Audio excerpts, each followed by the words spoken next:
So I am Virginia Power and I work in communications at the NJEDA. Again, thank you all very much for being here this evening to discuss this important topic. It's a longstanding issue, and we're very much appreciative of input and excited to have this be a collaborative process. Many of you in your roles are familiar with the New Jersey Economic Recovery Act. It was signed into law by the governor in early 2020, and it creates a package of tax incentive and financing and grant programs with the goal of creating a stronger and fairer New Jersey economy. The act is a broad-based recovery bill and a reform bill that will better position New Jersey to be competitive and recover from the economic crisis caused by the COVID-19 pandemic, while remaining true to the EDA's commitments for transparency and accountability. To learn more about the act, you can visit njeda.com/economic recovery act. And also that's a place where you can provide general feedback on the ERA. As part of the NJ's commitment to transparency, equity, and stewardship of taxpayer dollars, we welcome constructive input from all New Jerseyans as we work through the process of implementing the programs created by the ERA. There will be multiple opportunities for public input. Today's session is one way that we're collecting informal program-specific feedback. You will also, and you'll be reminded repeatedly throughout the session of where you can go to provide feedback in writing. And there'll be a segment after the presentation today about where you'll be able to provide your comments. Thank you. Under Executive Order number 63, NJEDA is providing opportunities for groups and stakeholders to engage in the process of designating food desert communities pursuant to the Food Desert Relief Act. We welcome your input on how to ensure new programs created through the ERA are structured and will be administered in a manner that drives opportunities for all residents and communities in New Jersey. The session will start today with a presentation to summarize the draft rules, which will be presented by EDA's Executive Vice President of Economic Security, Tara Colton, in partnership with Dr. Christopher Wheeler, who is the Chief Data Officer at the New Jersey Department of Community Affairs. They've been leading the charge on the designation of food desert communities, and will be able to fill you in on how that process has been unfolding. Following that presentation, we've reserved a full 75 to 90 minutes strictly for your public input. If you have clarifying questions, we may be able to answer some of those questions, but mostly the goal of this session is to really listen and collect your input. As you can see, members of the public can also submit written feedback on food desert community designations via njeda.com/program-specific-feedback up until February 4th.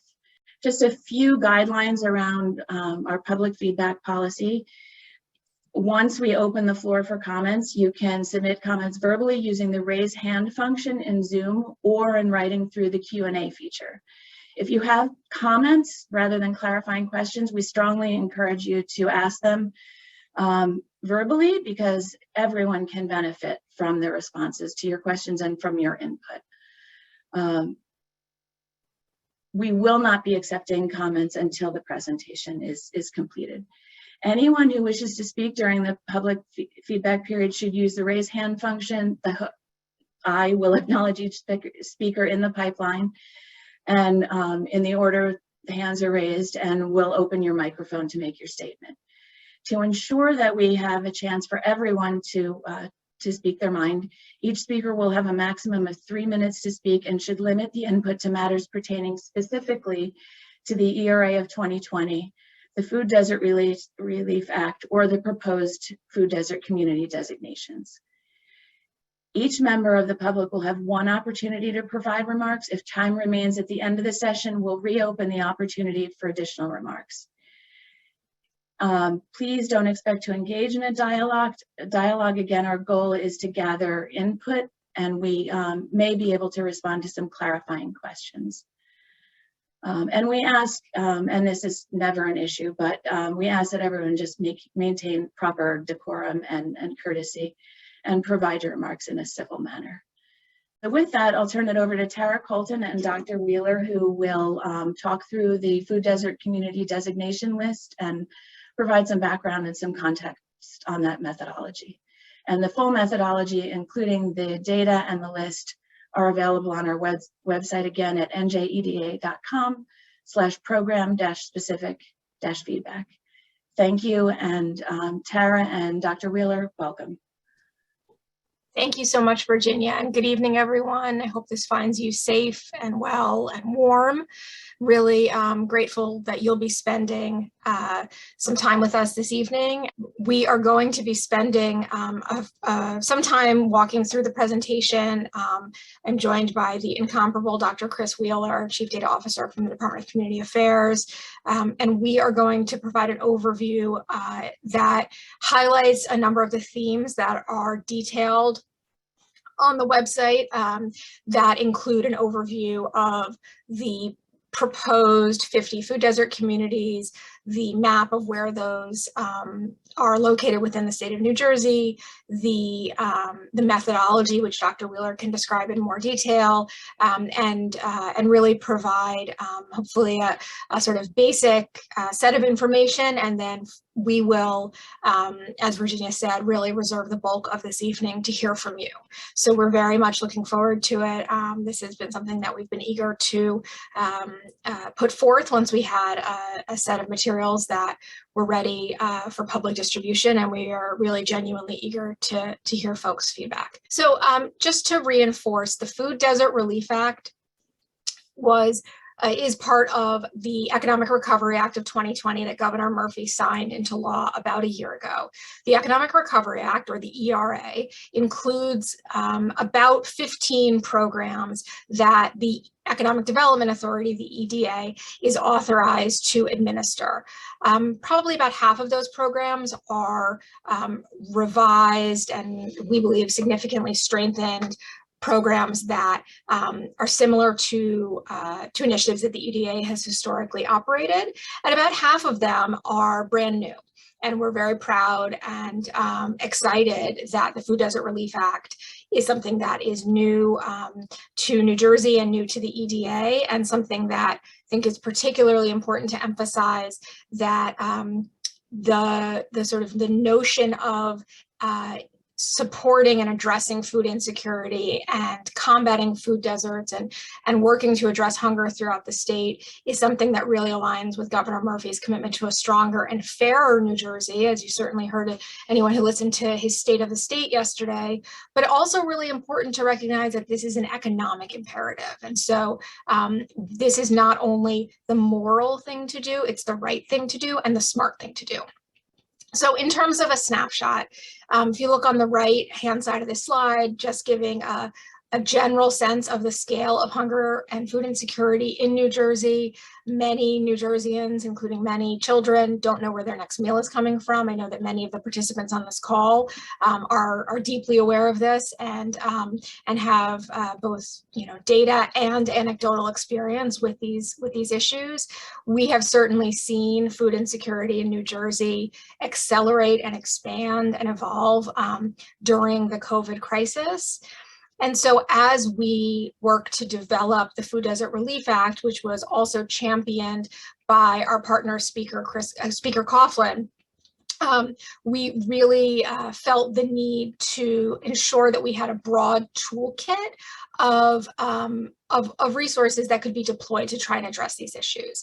And so the Food Desert Relief Act will give the EDA the ability to do a number of things.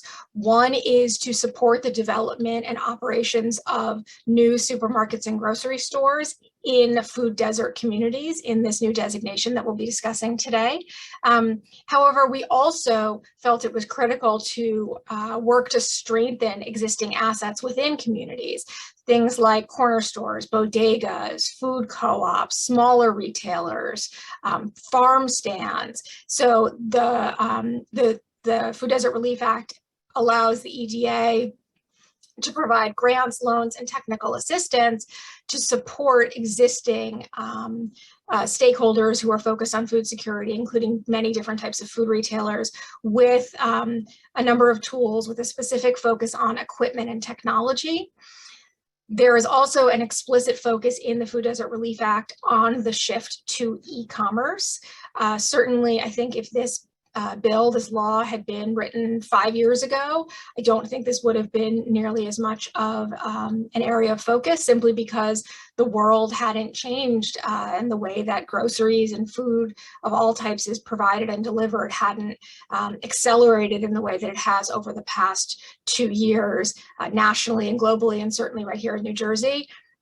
This was also something that was crucially important given the approval of New Jersey's ability for retailers to become approved for online SNAP purchases, as well as New Jersey's transition to utilize the WIC voucher program through an EBT card and no longer utilize paper vouchers. And those are initiatives that are led by our partners at the Department of Human Services and the Department of Health, who have really championed this transformation.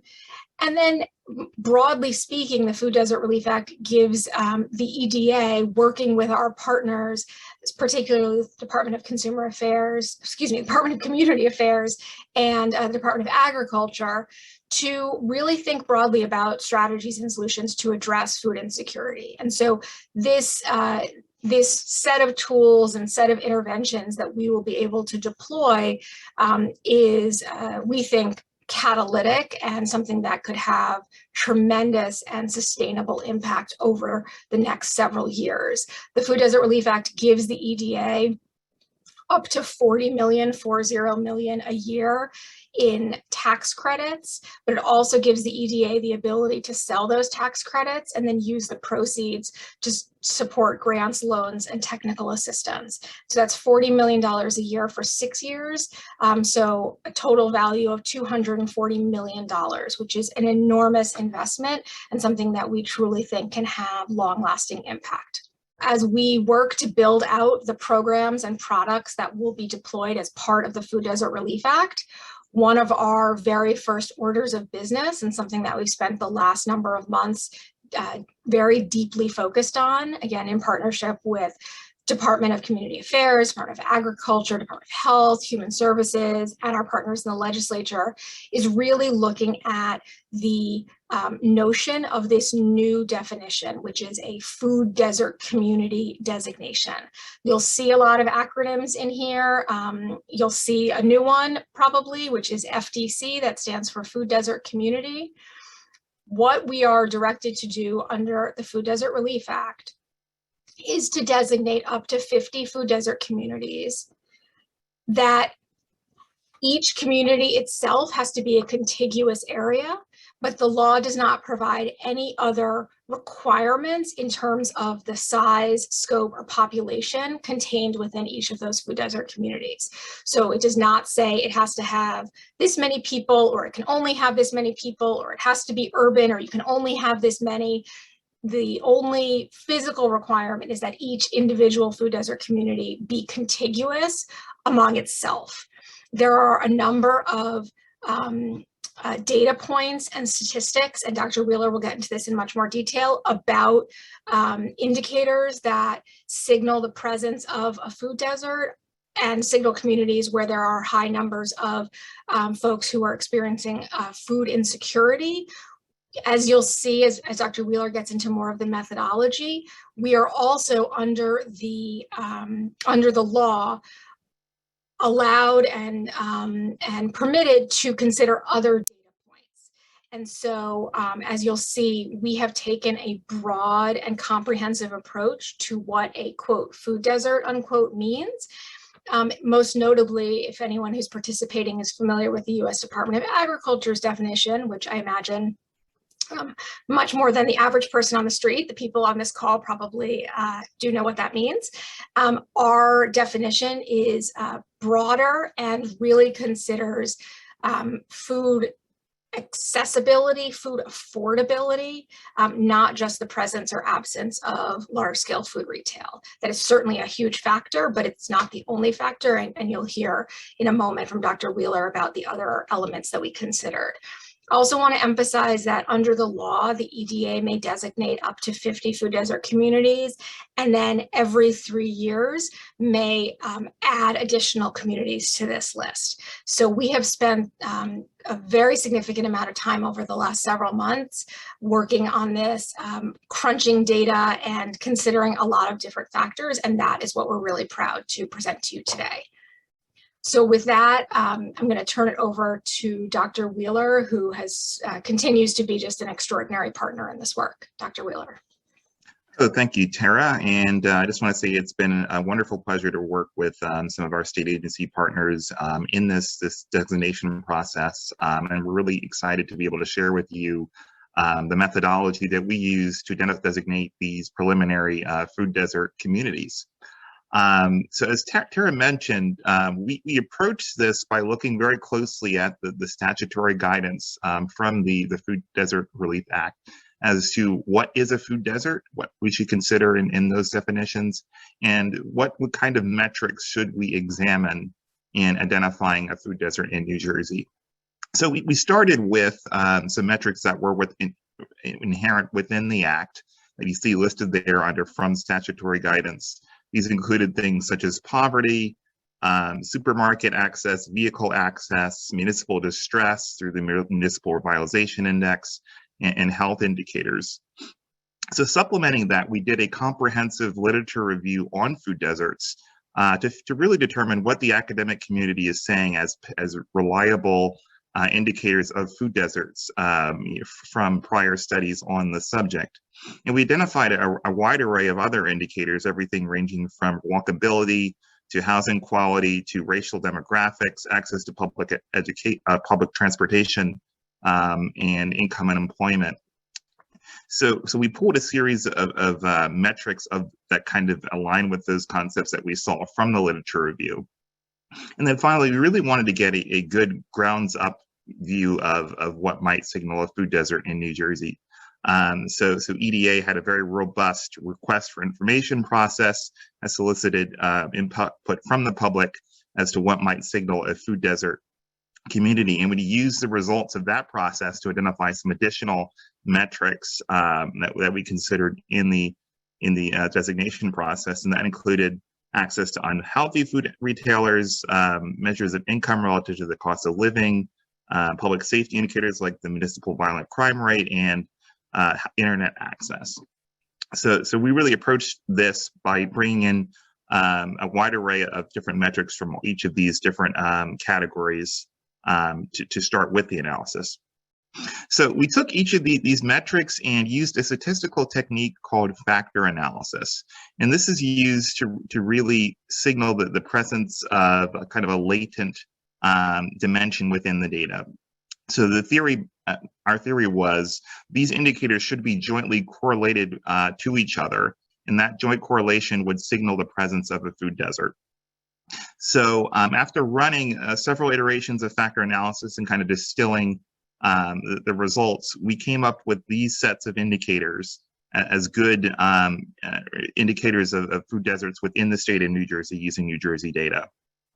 And they fall roughly into 5 categories. First is the food retail environment. So this includes supermarket proximity to larger supermarkets, but also proximity to healthier food options through the CDC Retail Food Environment Index, and also proximity to unhealthier options through our food swamp metric.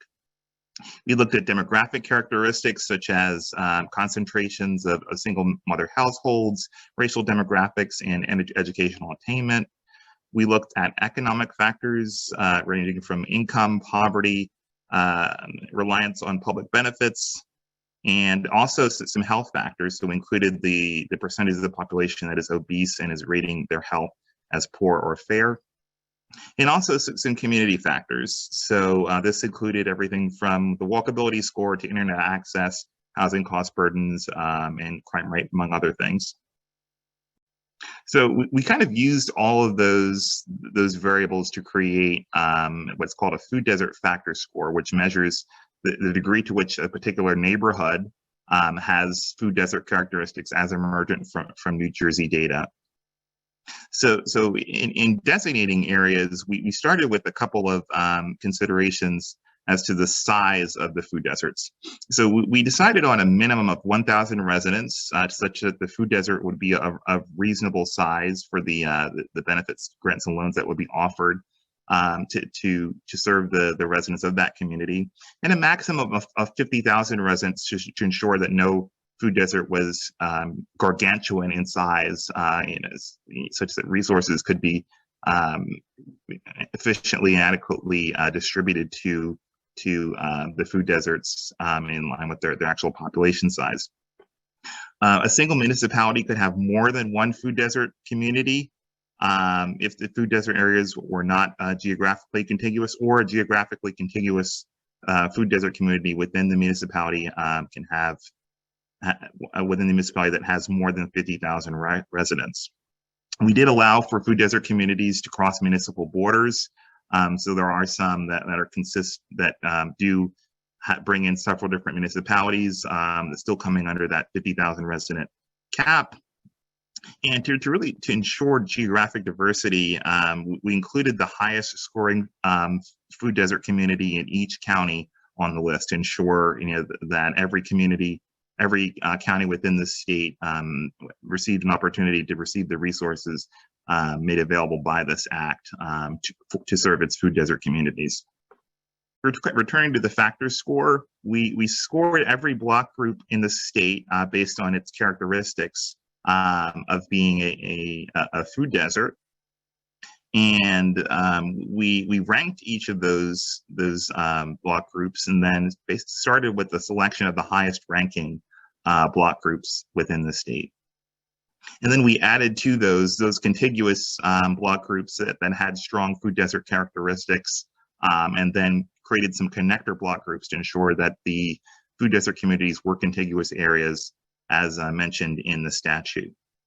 So depending on size, the proposed food desert community can be a small number of block groups, or can consist of dozens of block groups, aligning with that 1,000 to 50,000 resident range.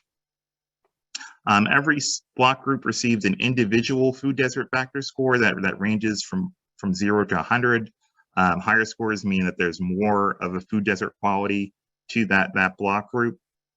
To give an example, Salem just covers 3 block groups, and they have factor scores of 75, 62.7, and 54.1, which are pretty high. But we also created a population weighted average for the entire food desert community of the individual block group scores. So those 3 numbers, when you average them together as a whole, you get 64.2. So we wanted to rank the food desert communities to kind of measure acuity of need. So our approach with that was to really average these 2 approaches. So the first element was the highest individual block group factor score in the food desert community. So that's the neighborhood of that community that had the most food desert characteristics. And then the second component was the overall food desert characteristics of the overall food desert community. So we took those 2 items, added them together, divided by 2 to come up with what is essentially an average, which we describe as the composite food desert factor score for the entire food desert community. And that is what determines the ranking of food desert communities. Okay, with this, I'm going to turn it back over to Tara Colton, who will talk about the actual community designations. Thank you so much, Dr. Wheeler. A hard act to follow. I just cannot say thank you enough to Dr. Wheeler for his partnership, and the partnership certainly from the Lieutenant Governor, who is also the Commissioner of DCA, but really just the rigor and patience that he has brought to this process. As we've said throughout, this is an art, it's not a science. And so that's part of why we're so eager to hear feedback, because we have proposed a very detailed methodology, and Dr. Wheeler his work and his methods are detailed on the website that you can download. I think it's 19 or 20 pages long. Certainly, please look at that closely if you are interested or curious about the methodology itself, as well as the raw data sets that are available. But with all of that background, these are the ultimate proposed results. Just as a snapshot, again, there are 50 food desert communities. All 21 counties in New Jersey have at least one.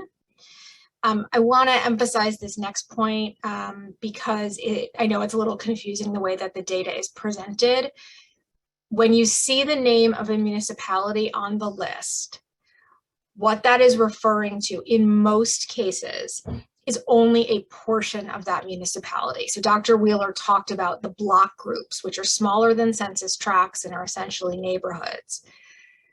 The area that is included in each food desert community, and you can see it in detail on the map if you click on the link, and you can go and zoom in and explore the interactive GIS map. In most cases, it's only a subset of the municipality, and it's a combination of one or more block groups that are part of that municipality. In a decent number, I don't know, a dozen maybe, it is the entirety of that municipality. And when we go to the next slide, I'll show in those cases, there's an asterisk next to the name of a municipality. And I'll emphasize this again when we get to the next slide, because I know this is a question that has already been raised, and I wanted to just proactively address it. So what this means is that of the 50 food desert communities on the list, at least part, in some cases all, of 57 municipalities in the state are reflected on the list. As Dr. Wheeler explained, the proposed list sets a minimum population threshold within a single food desert community at 1,000 residents and a maximum at 50,000. Because of that 50,000 cap, there are 6 communities that have been essentially subdivided into multiple food desert communities.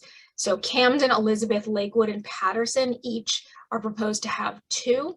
Jersey City proposed to have 3, and Newark proposed to have 4. When you take all 50 of the food desert community populations added together, you get 1.3 million New Jerseyans. And again, looking at that range in size, with a minimum of 1,000 residents and a maximum of 50,000 residents per food desert community, you see the span in the number of residents that are within those block groups in those food desert communities, the average size being around 26,000. I'm going to spend a couple minutes on the next 2 slides, and then I think there'll be one more overview of our comment policies, and then we'll be opening the floor for feedback. So just to quickly walk through how to read this slide and the slide that follows it. So from top to bottom, the highest ranking food desert community, the highest ranking food desert communities based on their composite food desert factor score. It's a bit of a mouthful. That's the equation that Dr. Wheeler just walked through. So the higher their composite score was, the higher ranked they are on the list. So as you'll see, again, just sort of how to read this, if you see the name of a municipality that is in blue, that means it's one of the 6 municipalities that is subdivided into more than one food desert community. Also, if you see an asterisk next to the name of a municipality, that means it is the entirety of that municipality that is included in the food desert community. So if you look at number 18, for example, all of Pennsgrove and all of Carneys Point are included in that joint food desert community. But if you look at number 1, North Central and South Camden and Woodland, all of Woodland is included, but North Central and South Camden, it's only that part of Camden that's included. I know this is a little confusing. We are trying our best to make that distinction. So again, if you see an asterisk, it's the entirety. If you don't see an asterisk, it's a subset of that that municipality. The third column rather is just showing, again, the geographic diversity. As we pointed out, all 21 counties in the state have at least one food desert community. They are in rural areas, suburban, urban, and fairly equally split between the north, central, and southern regions of the state. The fourth column is the composite food desert factor score. Again, that is the average of the neighborhood, the block group within that food desert community that had the highest score, and then the population weighted average of all the other parts of that food desert community.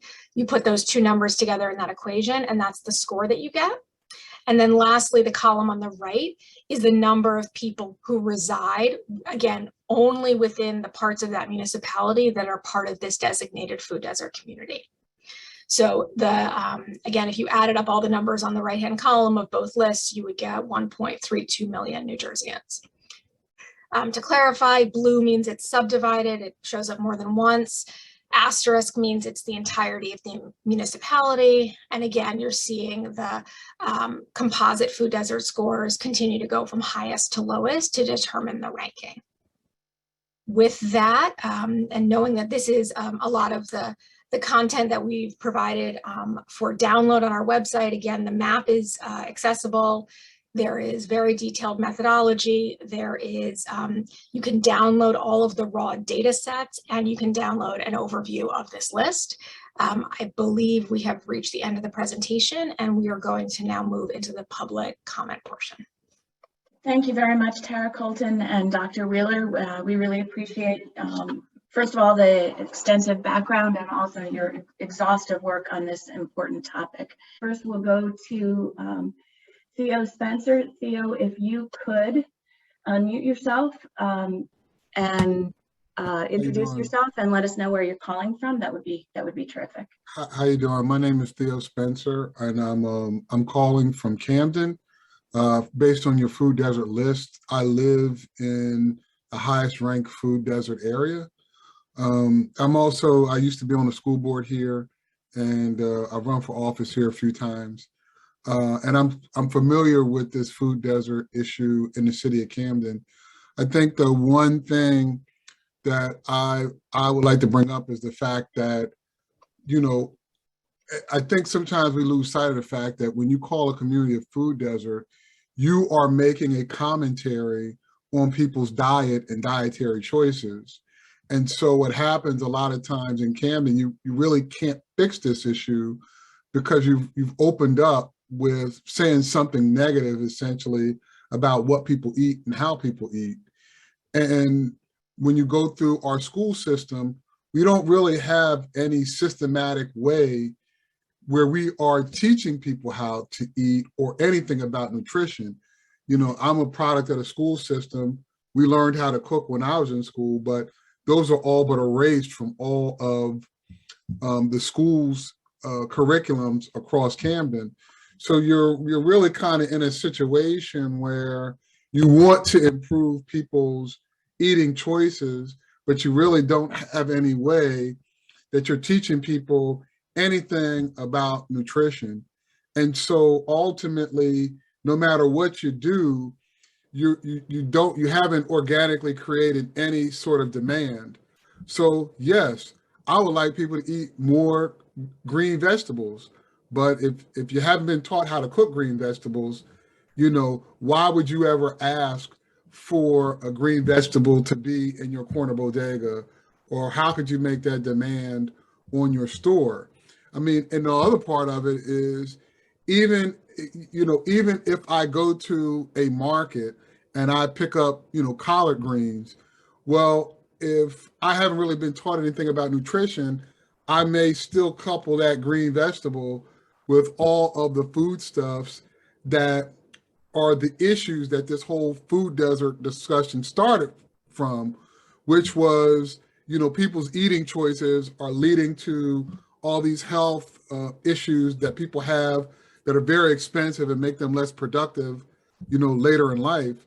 So I think, you know, no matter what you do, if you're not really addressing the educational component, you're going to be at a deficit. And then when you start to talk about the economic component, it's like, well, how do you make Camden a market where you could put a store here?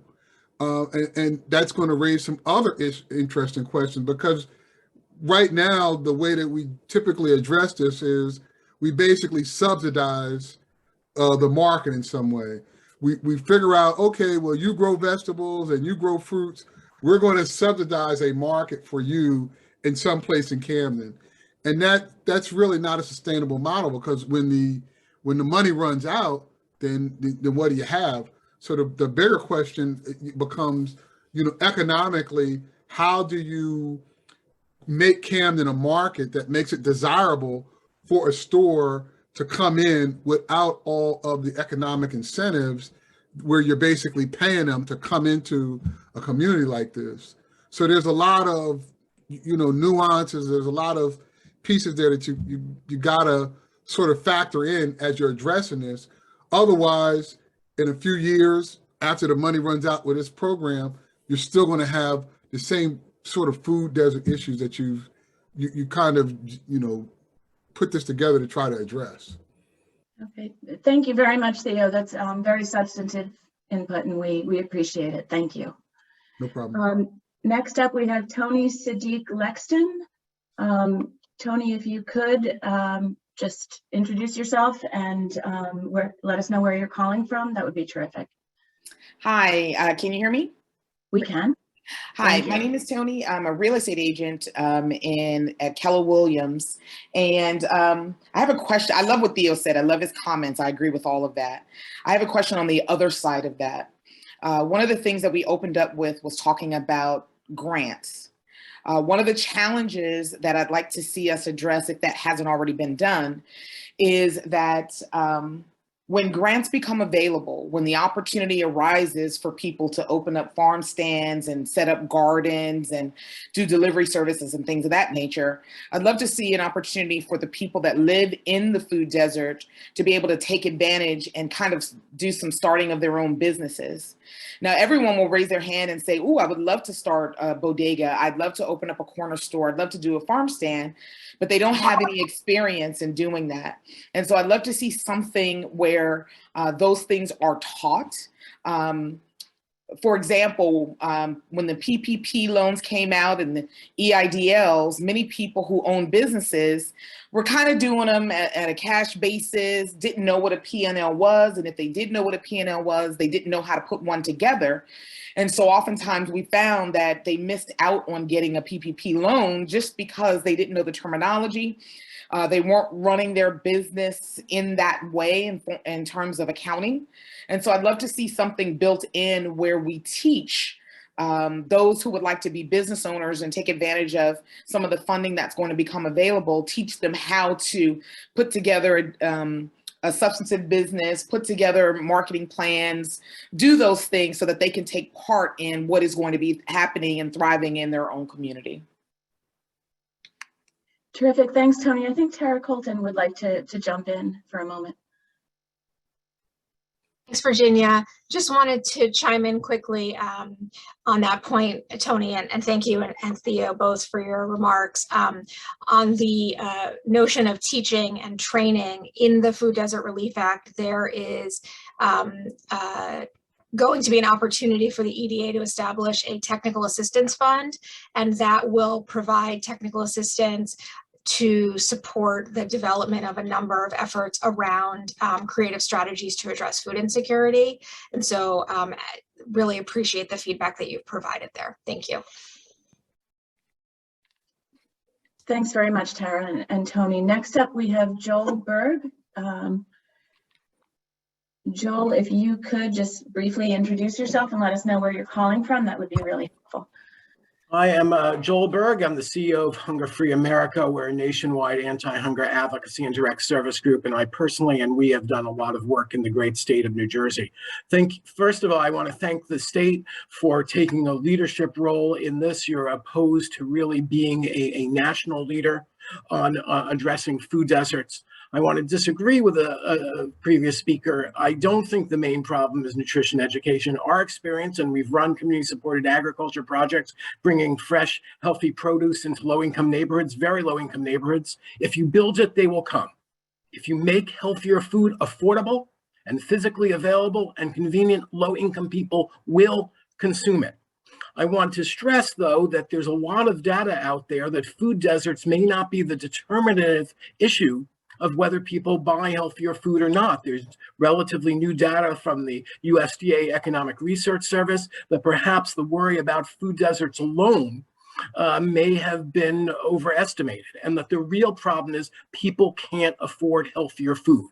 So I very much appreciate that in this presentation, you focus on integrating this with SNAP, integrating this with WIC, but I hope you can get the governor and your social service agency to work with the counties to make it easier for people to access those benefits. The state of New Jersey has the lowest SNAP participation rate out of any state in the Mid-Atlantic region. In fact, 1 in 5 people in the state of New Jersey, according to USDA, who are eligible for SNAP don't get it.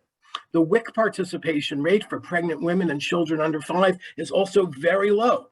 Only half of the pregnant women and children under 5 in the state of New Jersey eligible for WIC are getting it. And so if you really want to make this project work, you're not only going to have to help the food stores, you're really going to have to increase the purchasing power for low-income people in these communities, and increasing SNAP participation and WIC participation is the best way to get our very wealthy uncle named Sam to pony up. And that is sustainable. These are entitlement programs. In fact, these programs are far more sustainable than many of public-private partnerships. I also commend you for focusing online options.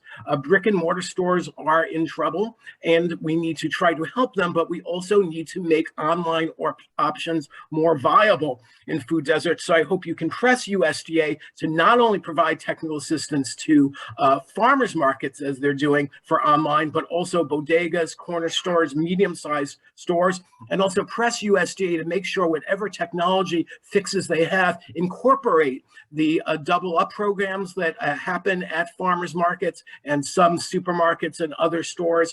We need a continuing system from getting SNAP to using SNAP to help people use it digitally in food desert. Thank you for your time.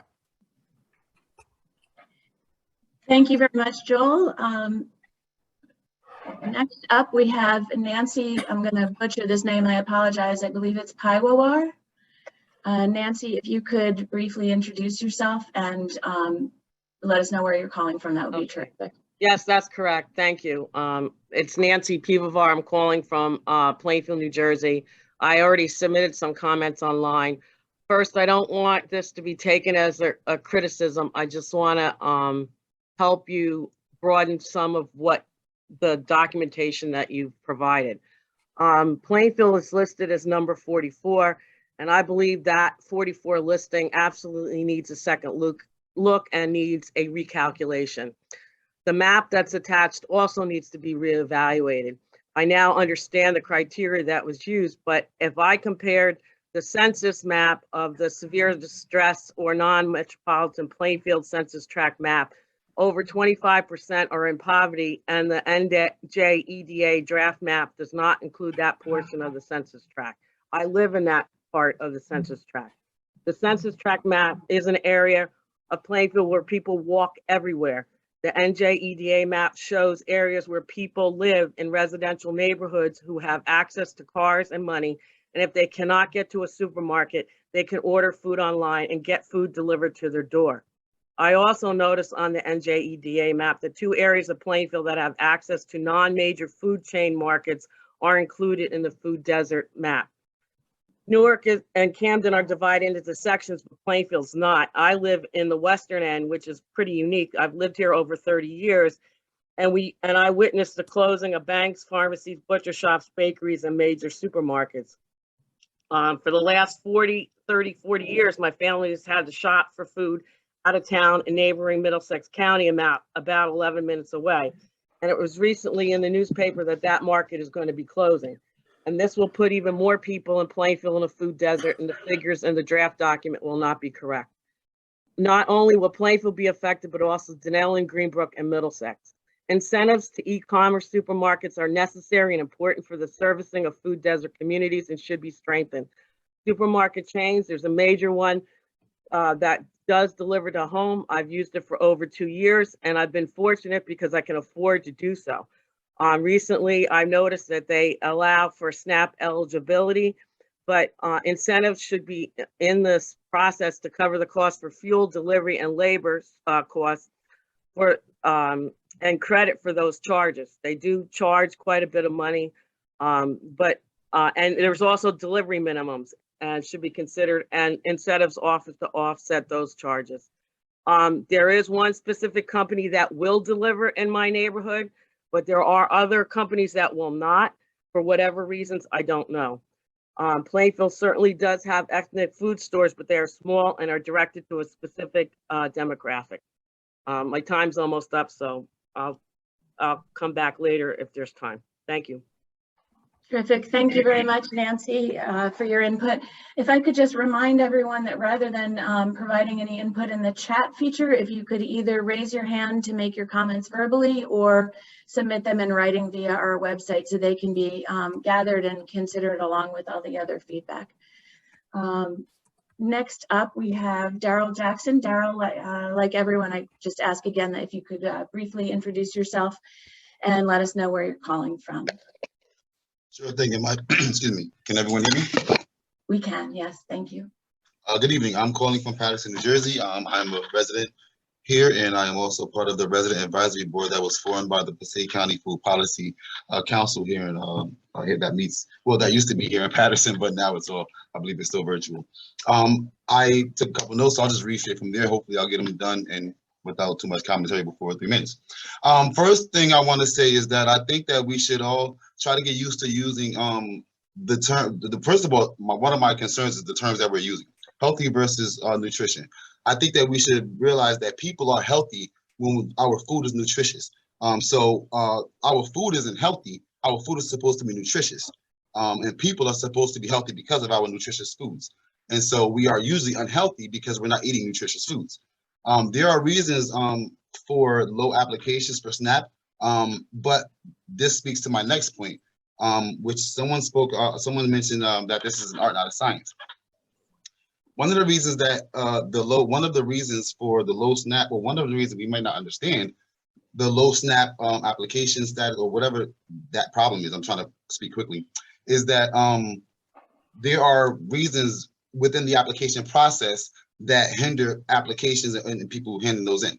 Moving on, speaking to what Theo said earlier, and again, reiterating this, if it's an art, not a science, everything that we approach, it seems like we're approaching it from a scientific perspective. We're using data, we're using research, we're doing all these methods going by the scientific method. Yet there seems to be no empathy.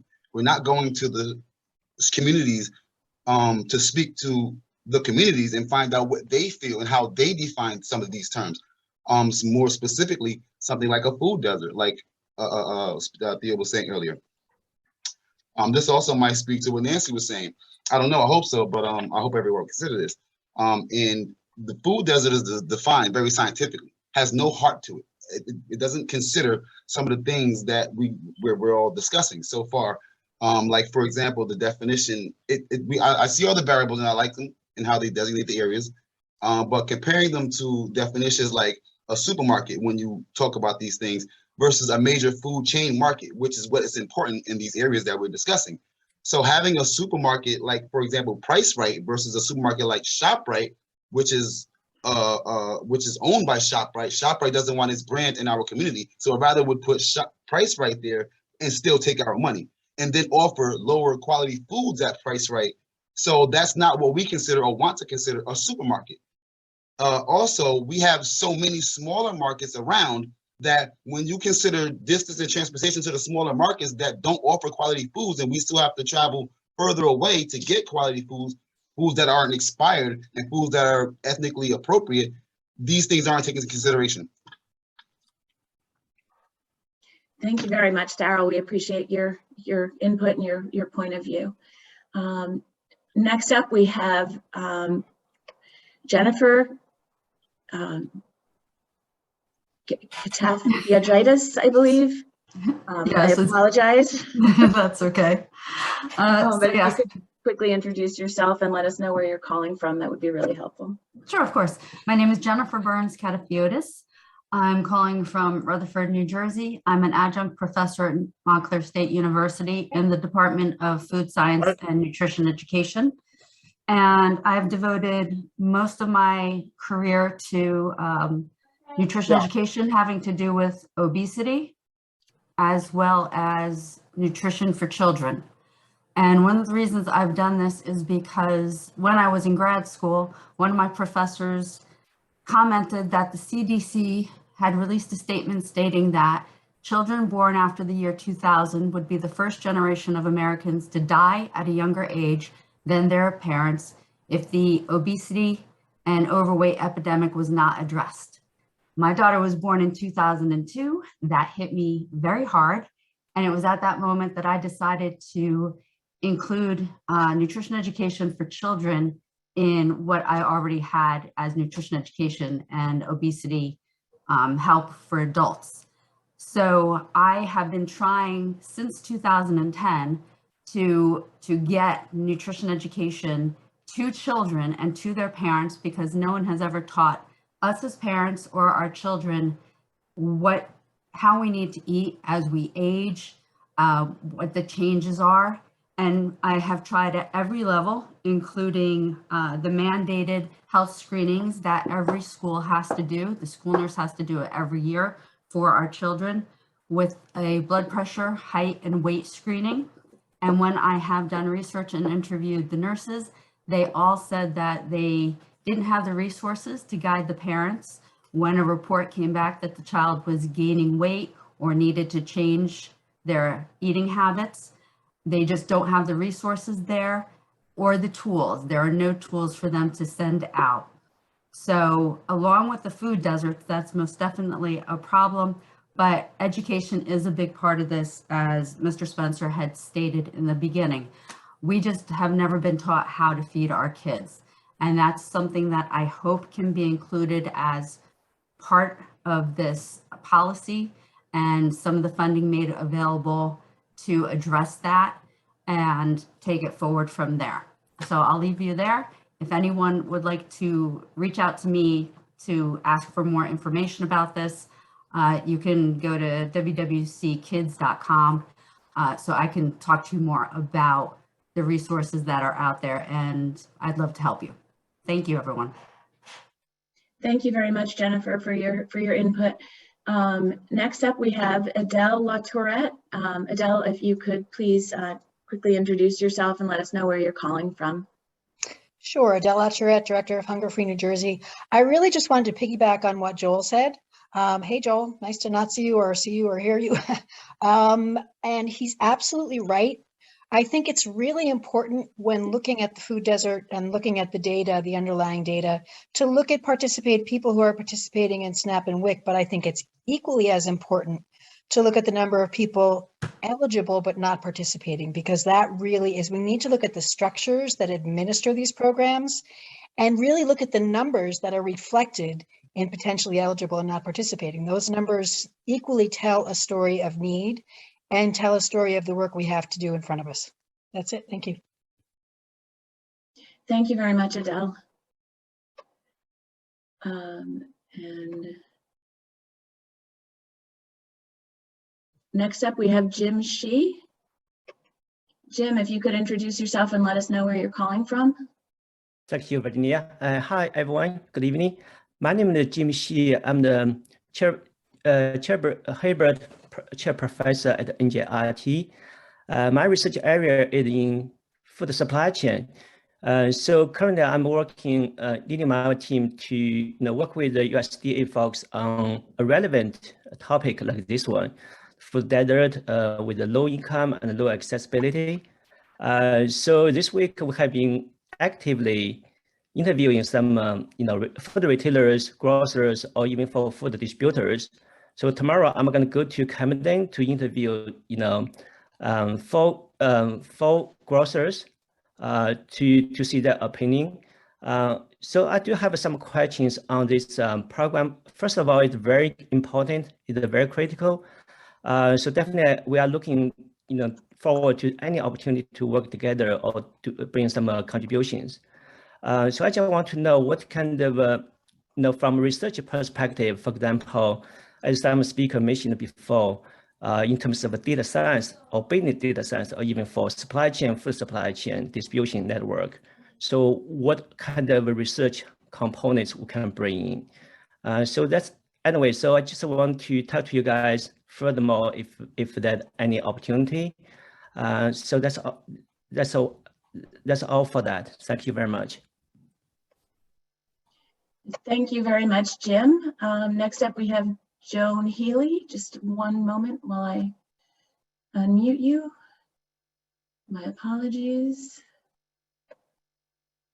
There you go, Joan. If you could just introduce yourself and let us know where you're calling from. Yes, my name is Joan Healy. I'm with Rutgers Cooperative Extension of Mercer County with SNAP Ed, so the education arm of the SNAP program. And I'm also a registered dietitian nutritionist. I just want to start out by saying that I know that this terminology is potentially going to be changing soon. The change from potentially food security to nutritional security, which the USDA defines as a situation that exists when all people at all times have physical, social, and economic access to sufficient, safe, and nutritious food that meets their dietary needs and food preferences for an active and healthy life. I think this small word change has an important impact. And I know that it's being looked at through a lot of groups that deal with food insecurity. First of all, I do want to thank the NJEDA, this process that you have gone through, the transparency, the welcoming of public comment. Rutgers has put forth answers, to the request for information. I hope that all of that will be looked at as the implementation of this proceeds. I would like to note, however, that with respect to the goals, I do understand that this comes out of New Jersey EDA. I am hoping that the connections with, the Department of Agriculture, I understand they're quite strong, but to kind of conflict a little bit with some of the comments I believe Joel made, there are quite a few studies noting that if you just address the supply side of this, you build it and they will come. There are a lot of case stories of supermarkets that were just plopped in and were not successful. The demand side of this is equally as important. It does come through education. I've worked in the Healthy Corner Store network. I see apples just decaying.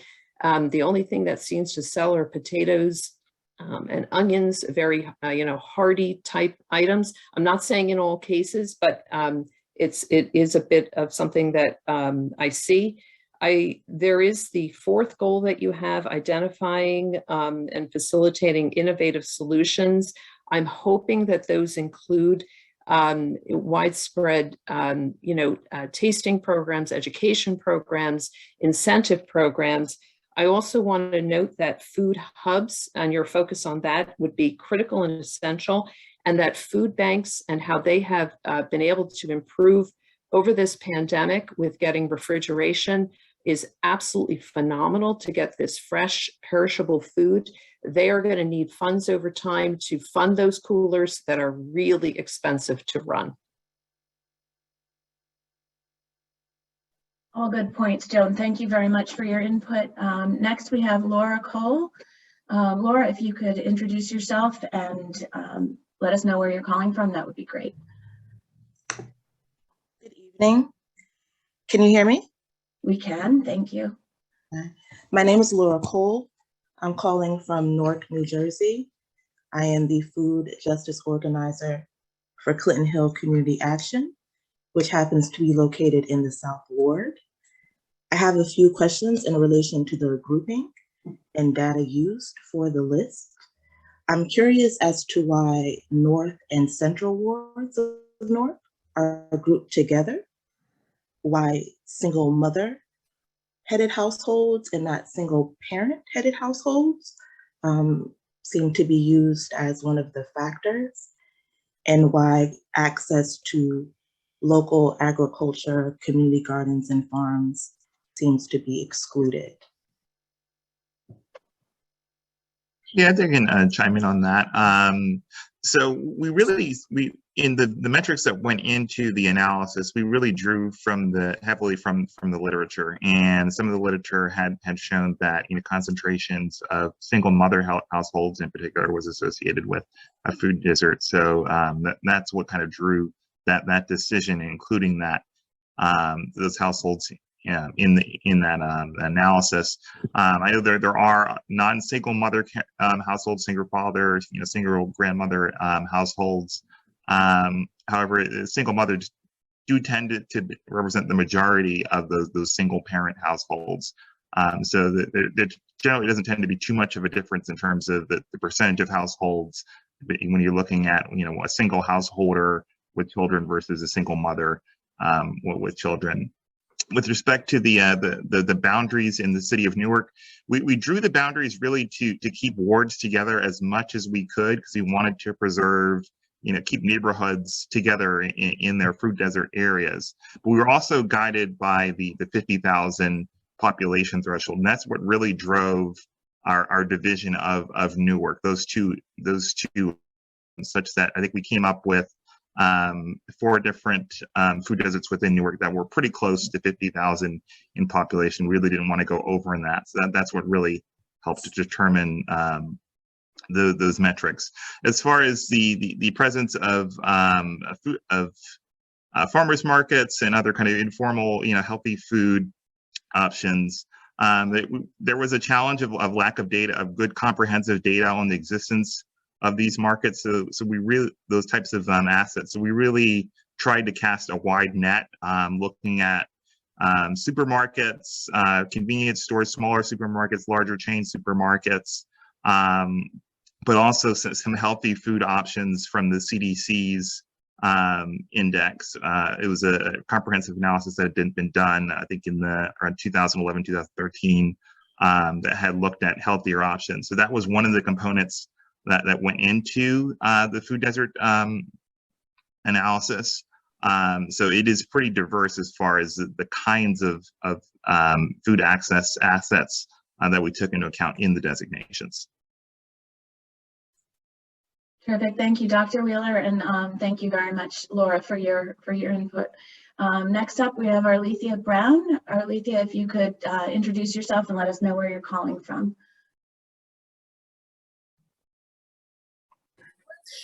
Hello, my name is Arlethea Brown, and I am the Food Service Director at the Camden City School District.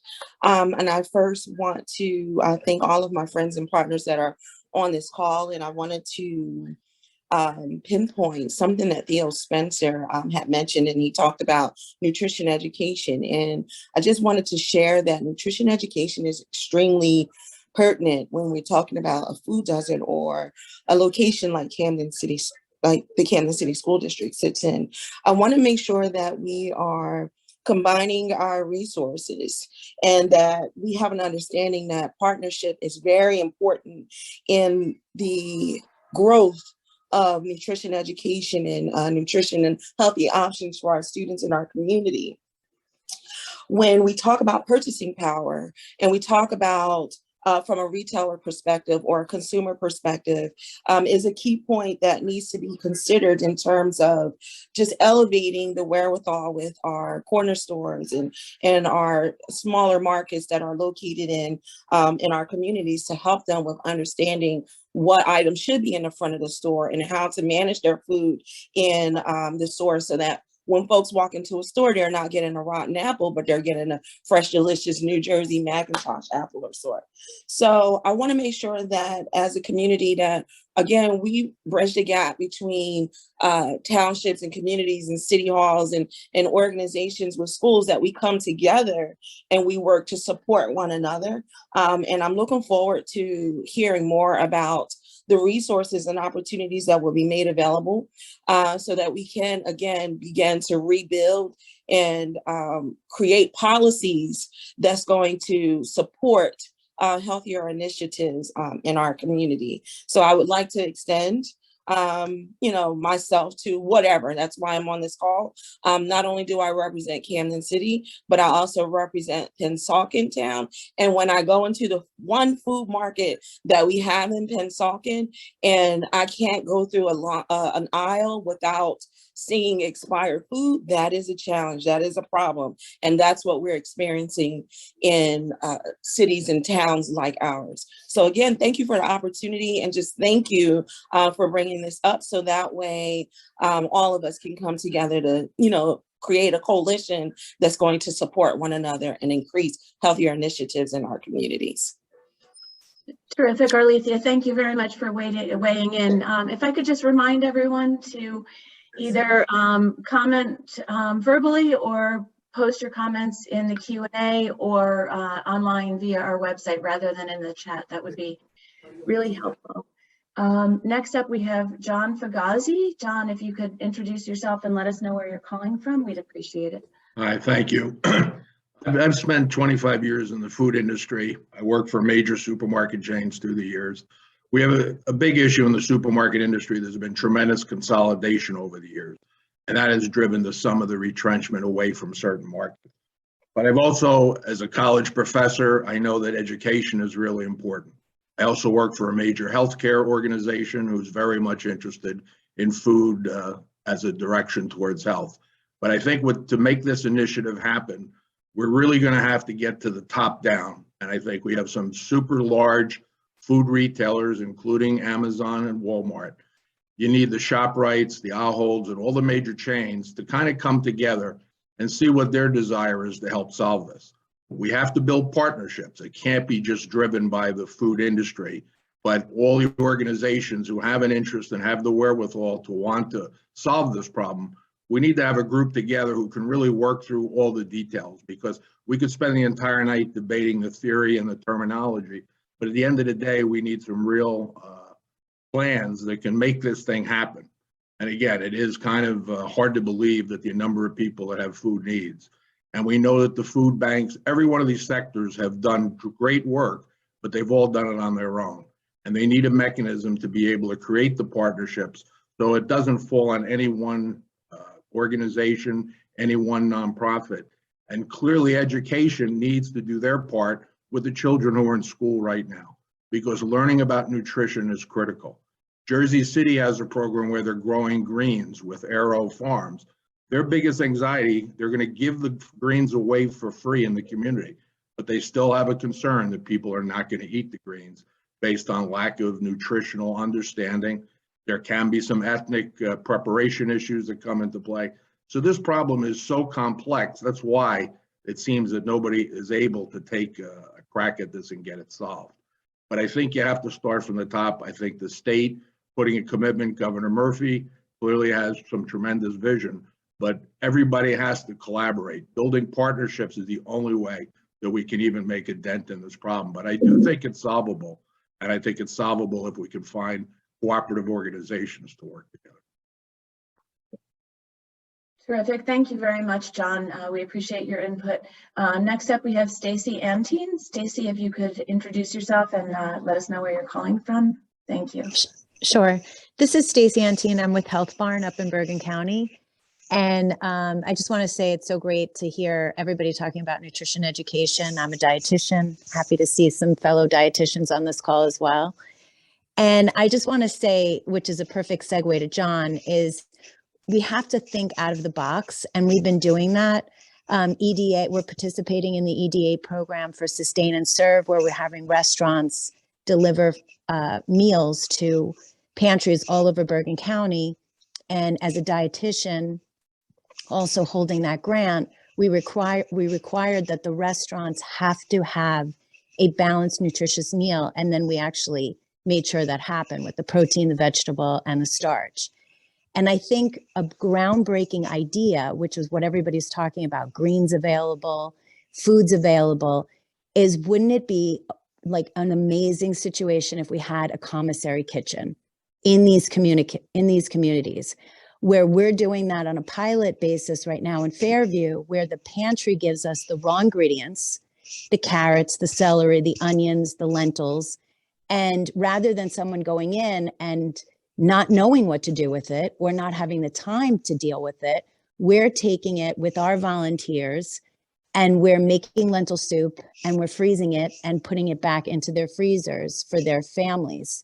And of course, this was, would they even eat it? Do they even like lentil soup?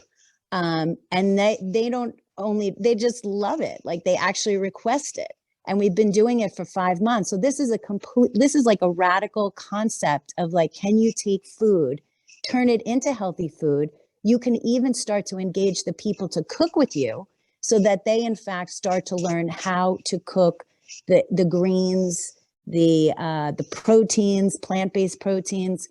But I'm just saying it's possible. And I think that, you know, the way to healthy eating is chopping. If you learn to chop and you're chopping your food, you're going to be eating nutritious food and you're going to be healthy. And I just want to put that out there about a concept of kitchens and cooking rather than only just the supermarket. Thank you. Thank you very much, Stacy. And I apologize, Tony, did you have an additional comment or did I just forget to lower your hand? No, I have an additional comment. I'll wait for my turn. Terrific. You can go ahead, Tony. Oh, I just wanted to add 2 things. I love the conversation, but I'm noticing that the town, those 50 food deserts, that they're not here in this conversation and we're talking about them. And so how can we get them on these calls so that they can actually say what they will and won't do and what they would like and things of that nature. So I think that's one thing. And I think a solution to that is social media. I grew up in Chicago and I was in a food desert and my mother did not know how to cook. I didn't know how to cook and we did not eat healthy. It was too expensive and it's still like that today. And so now 50 years later, I don't have a taste for that. I would rather eat Burger King than a salad because I just don't have a taste for that. So in addition to that comment, my thought is hopefully that these programs have some longevity to it, because once we, you know, make the food accessible and find them a way to get there and teach them how to cook, their taste buds are going to have to change from eating hot dogs and bacon and things that you can afford to, you know, buying fruits and vegetables and learning how to cook them. So that's one comment. Another comment kind of solution based is once we get the community involved, using social media would be fantastic. If we could use social media, get some county influencers, meaning people that live in the towns, live in these food deserts, who have latched onto the program and are excited about the program to actually do social media postings and TikToks and things of that nature to get their neighbors involved. I think that you would see a huge takeoff, and it wouldn't cost you anything, but a huge takeoff of the programs that you're about to put in place. Thank you very much, Tony. We appreciate your input. We have a couple of new commenters that I'd like to get to. Jonathan Latko, if you could please introduce yourself and let us know where you're calling from. Jonathan?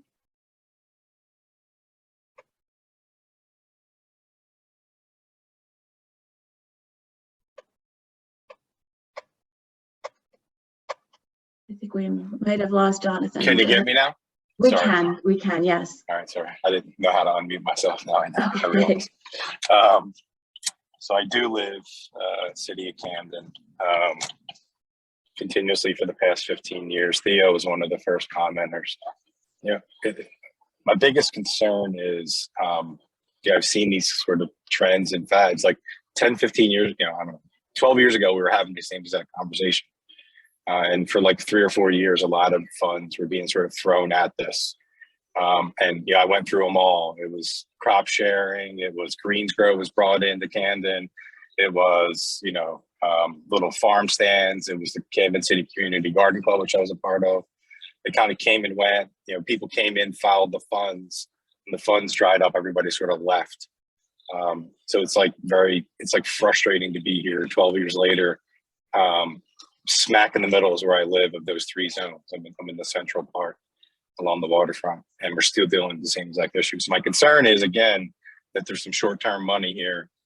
People are going to show up, kind of throw a few things at it, see if anything sticks, and then we're going to be here in 10 years having the same conversation. So I have a lot of concerns about that.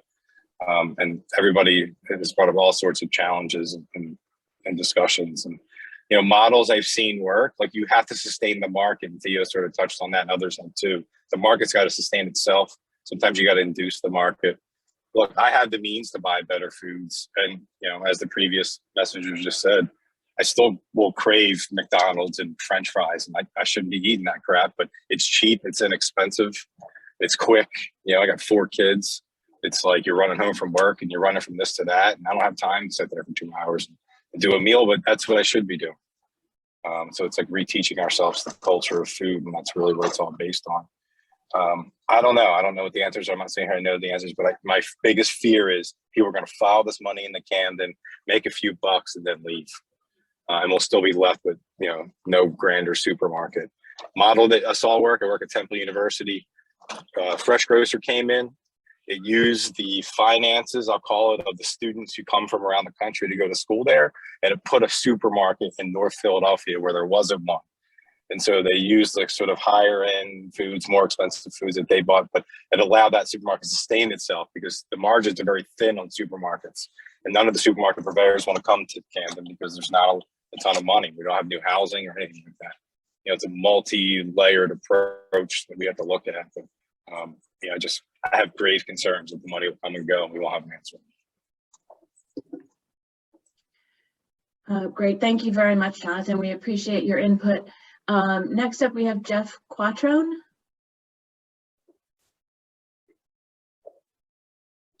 Jeff, are you with us? Okay. Hi. Yes. Can you hear me? We can. Thank you. Okay. Yeah, the unmuting was a little bit of a challenge for me. Okay. So I live in Woodstown, which is close to Salem, and you know, I'm new to policy. You know, I work a lot with heirloom seeds. I've been very active in organizing a lot of community work around heirloom seeds and seed libraries. And policy is something that is really new to me, but I do realize it's very important. And I appreciate the opportunity to have feedback here. One thing I would like to say is what Stacy was talking about earlier about a kitchen and, you know, cooking food for the community. I worked on a project last year where I revived two Jersey tomatoes. And through connections that I have in the food system, I worked with a food institute on Long Island to produce a sample shelf-stable product from these tomatoes that I worked with a few community partners to grow a small amount of tomatoes from for seed purposes. But what was interesting too was what this kitchen or this food institute does is that it's a kitchen program, and it's, you know, the typical type of kitchen program where entrepreneurs come in to start their businesses so that they can get to a co-packer. But they also do a lot of community work with processing food from farmers for freezing, and they do a lot of food justice work. So I think the when I believe it was Stacy had mentioned the kitchen program that she does, it reminded me of what they do there. So I wanted to just throw out that someone close to Salem was involved here or is here to do some listening. So hopefully I can connect with people in Camden about this program. And the other interesting thing about Salem is that it's the capital city of a very agriculturally rich, or it's a county seat of an agriculturally rich county, which is a really weird juxtaposition. You would think that there would be food there and there would be the access to food that is grown all around. So I'm here to listen. I'm here to just throw something out there about, you know, the idea of this kitchen having a kitchen, like a community kitchen or something like that I saw a success of that with this East End Food Institute on Long Island, and that's what I have to say. Thank you.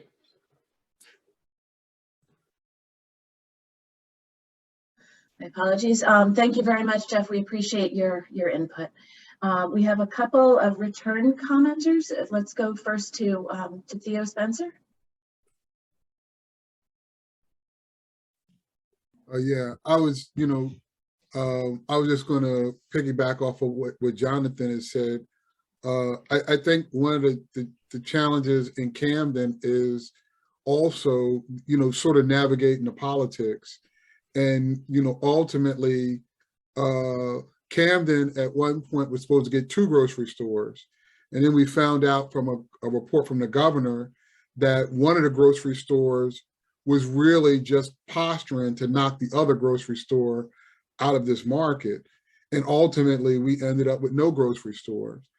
And I think one of the things that we never really talk enough about is the politics and the politicians that were involved in how that happens. So, we may have been able to get 1 grocery store, but because of just sort of the politicking and how those deals were structured, we just kind of got locked out of everything. And I just think the other thing is, like many, many moons ago, I worked in, grocery store industry to a certain degree in terms of points of sale. And one of the things that I learned was the biggest money maker for these grocery stores and why a grocery store will come to your neighborhood and set up is if you can buy any of their prepared foods, because that's mostly where grocery stores make money. If you go in any grocery store in South Jersey, just about, the first thing that you walk through is their prepared food section. And one of the challenges of bringing variety to Camden was the fact that because so many people qualify for WIC and SNAP benefits and all that sort of thing, those benefits can't be used to purchase prepared foods. You're basically sending a signal to these grocery stores that, hey, the number one thing that you expect to make money on, you can't make money on that in Camden. So there's going to have to be some political changes and some political shifts in how we think about a lot of these things, because ultimately that's part of how you're able to sustain that market.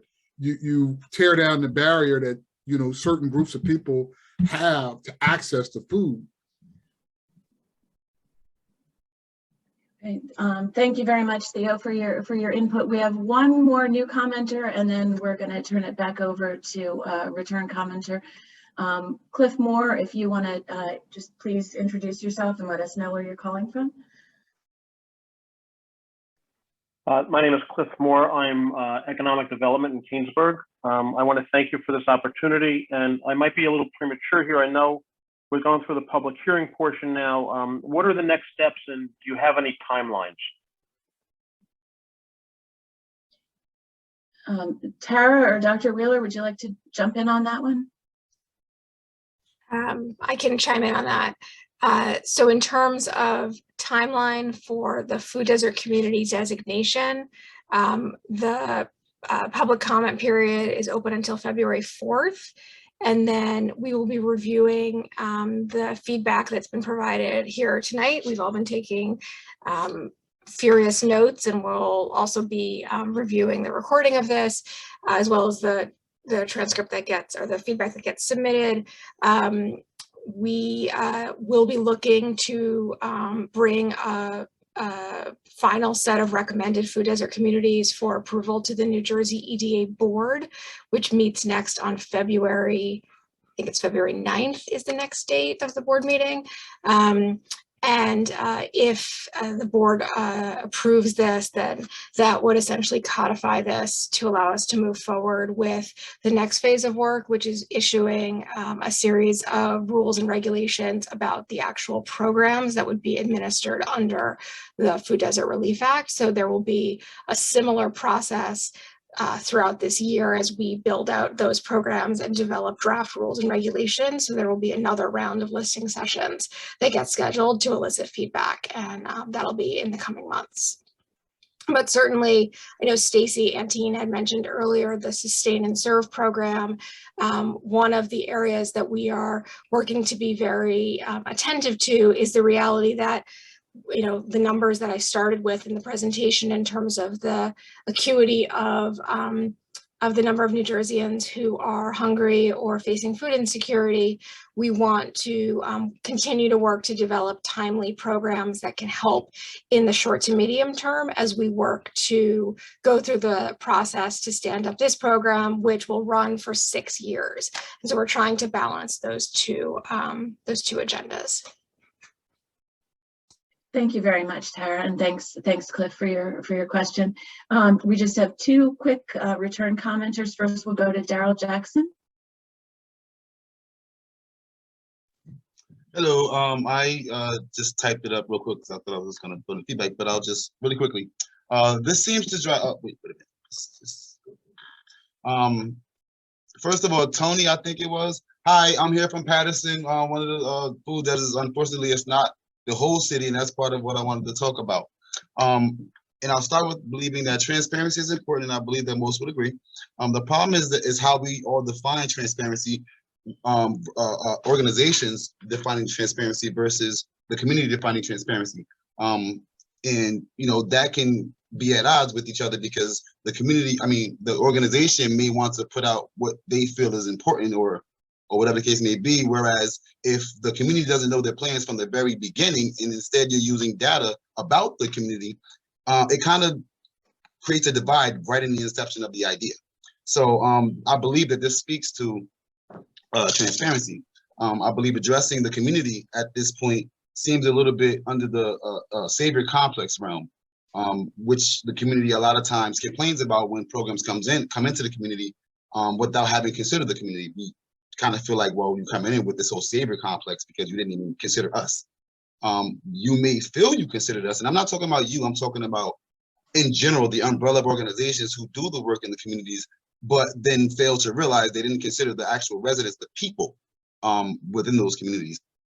And I think it goes, it speaks further to the fact that, just furthermore, had people been considered in designating food deserts or defining it in all of these different things, I think that they would have found that food quality and store brand make a huge difference for the residents and how they shop and how they consume their food. This leads to the second point, which is the composite score. Certain locations at Patterson are not included, and a lot of us wonder why. One assumption we make is that the idea of supermarkets in the relative areas and the distances that the consumers need to travel. However, again, it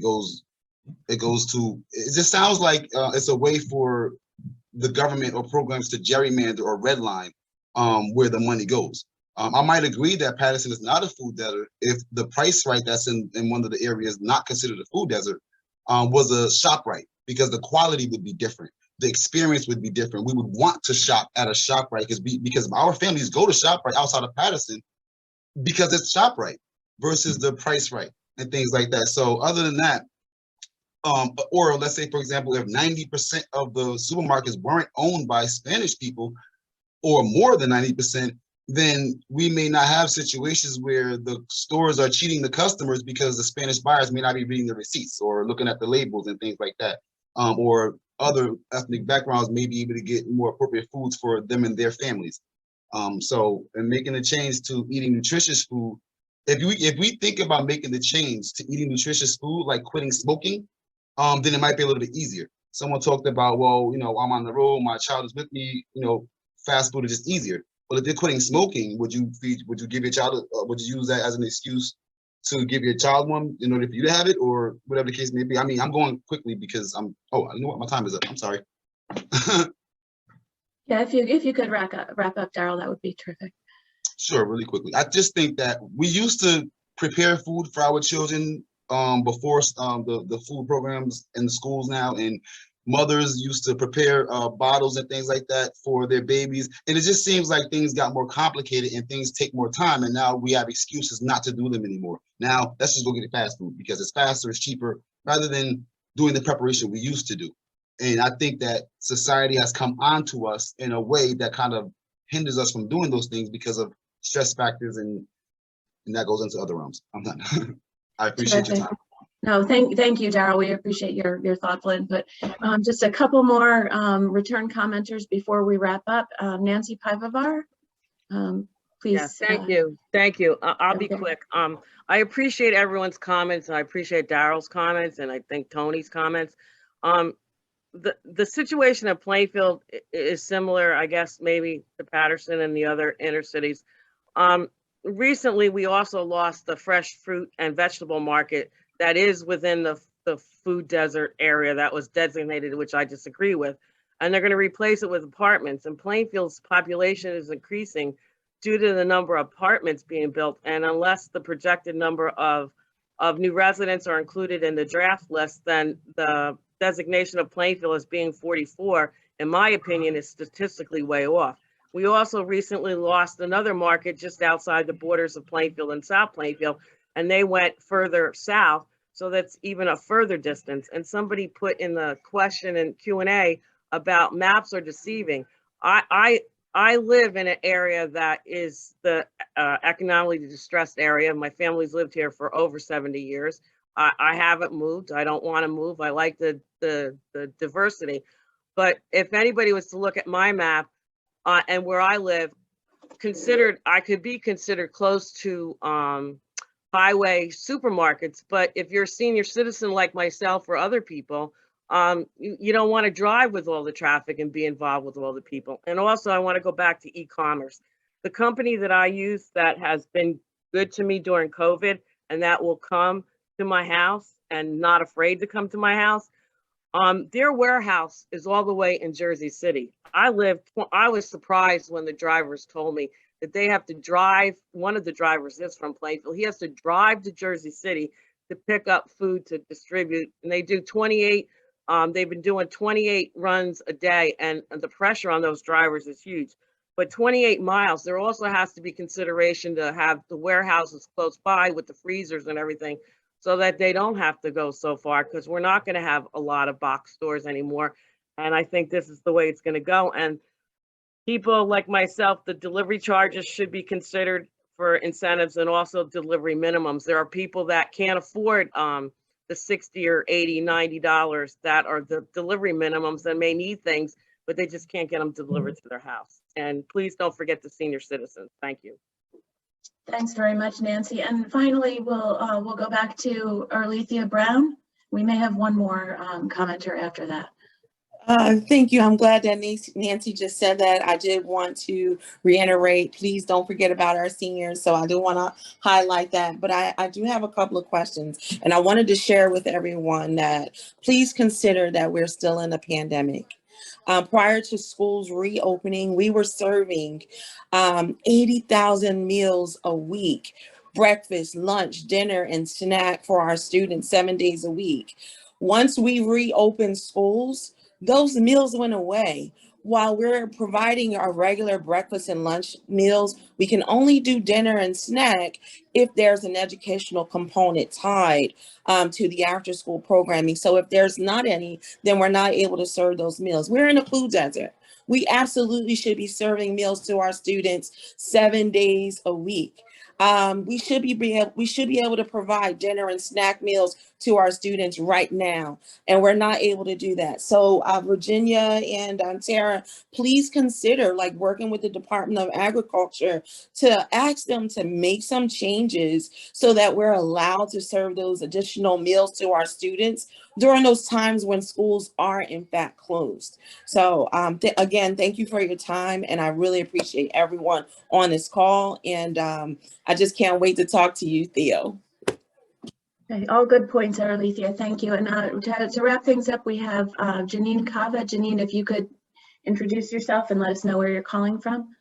Hi, I believe I just unmuted. I'll lower my hands. Yes, I'm from the New Jersey Food Democracy Collaborative, and I'm actually reading a question that came from a member of the Food Democracy Collaborative's steering committee. Professor Blumberg from Montclair State sent this question because she couldn't make it tonight, and she asked that I ask it for her. She's from the Food Studies and Nutrition program at Montclair. And the question is, will there be any actions taken to empirically validate these designated food desert communities and to integrate current data based on community input? This is a concern given that the current map, I'm just reading her question, given that the current map includes areas that do not appear to meet the criteria utilized to designate these communities. For example, the Montclair community includes a Whole Foods and luxury apartment housing. At the same time, many low-income block groups in neighboring cities such as Orange are not included. So again, I'm just reading that question from someone else, but if you could answer it now or in subsequent iterations of the public reporting, that would be great. Thanks. Okay, terrific. I believe that's it for this evening's comment period. Thank you to everyone for your very thoughtful and insightful comments. We certainly appreciate it, and all of this is being documented and will be taken into consideration. Just a reminder, as you've seen on the screen, you can continue to provide public input on our website up until February 4th. Feel free to go to the website. You could, the recorded sessions from this evening and from tomorrow will be posted there in a couple of days, as well as the transcripts, and the full methodology, as well as the slides from this evening's presentation will be available there as well. And also thank you again to our very articulate and informative presenters, Tara Colton and Dr. Christopher Wheeler. You know, we all, of course, appreciate their efforts in this area tremendously.